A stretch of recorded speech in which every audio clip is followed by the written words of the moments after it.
Bonjour à toutes, c'est Brian Lasson et j'espère que tout le monde va bien. Dernièrement, j'avais fait une vidéo concernant la Réunion, le fait que la Réunion était une colonie française. Et j'ai eu pas mal de retours, pas mal de commentaires de personnes qui veulent l'indépendance de la Réunion. Et donc, je me suis un petit peu posé la question de la viabilité de cette idée. Je ne suis pas allé en profondeur, mais aujourd'hui, on va voir un petit peu les avantages et les inconvénients de cette idée. Tout d'abord, l'indépendance, c'est quoi? L'indépendance, c'est quand un territoire devient un État à part entière, avec son propre gouvernement, ses lois, sa monnaie et sans lien politique avec un autre pays. À l'heure d'aujourd'hui, la Réunion est un département français, donc que changerait l'indépendance? Je vais essayer de faire un petit tour rapide des avantages que nous les Réunionnais nous pourrons avoir en prenant notre indépendance. La première chose, c'est l'identité visuelle et culturelle. La Réunion a une culture riche, unique, créole, métissée. L'indépendance permettrait de valoriser tous ces aspects et ça sans filtre. Ensuite, il y a la prise de décision locale. On n'aurait plus besoin de passer par Paris pour gérer les décisions d'urgence locales, que ce soit les catastrophes naturelles. Dernièrement, on a eu Garance, le cyclone, le développement, l'emploi, etc.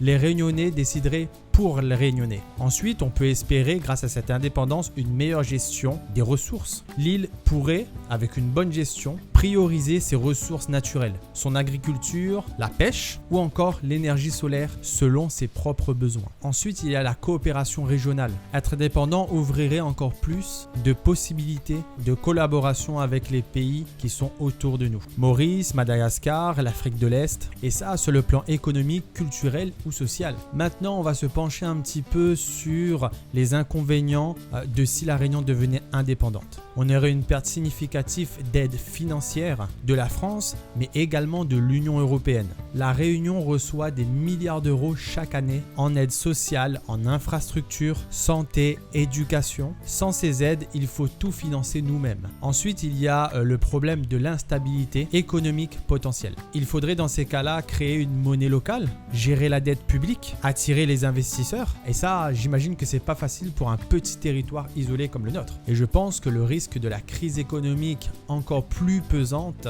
est réel. Ensuite, il y a deux choses importantes ici à La Réunion si on devient indépendant. Que devient le système éducatif et santé? Les hôpitaux, les écoles, les salaires des fonctionnaires sont aujourd'hui financés par l'État. En cas d'indépendance, il faudrait un État réunionnais très solide pour garantir la même qualité de service. Ensuite, il y a évidemment la perte de certains droits sociaux suivis de ces avantages. La retraite, la sécurité sociale, le RSA, le chômage, tous ces droits dépendent de l'État français. Il faudrait reconstruire complètement le système, avoir un nouveau modèle social, ce qui prend du temps, mais surtout énormément d'argent. Et ensuite, je me suis posé la question, qu'est-ce qu'en pensent les Réunionnais de devenir indépendants? Je me suis un petit peu renseigné, j'ai fouillé sur internet, etc. Et puis les avis sont très partagés. Certains, pour ne pas dire une minorité, militent pour une indépendance depuis des décennies et d'autres sont attachés à la France, à ses aides et surtout à la stabilité. Donc dis-moi en commentaire ce que toi tu en penses de devenir indépendant en tant que Réunionnais. Pour finir, je pense que l'indépendance est un sujet complexe et sensible. Il n'y a évidemment pas de réponse toute faite, mais en parler c'est déjà avancé. Abonne-toi, partage la vidéo pour qu'on puisse avoir un maximum de retours sur ce sujet puisque je pense que c'est un sujet hyper important. Je te dis à la prochaine vidéo, c'était Lasson Brian dans Vidéo Boost.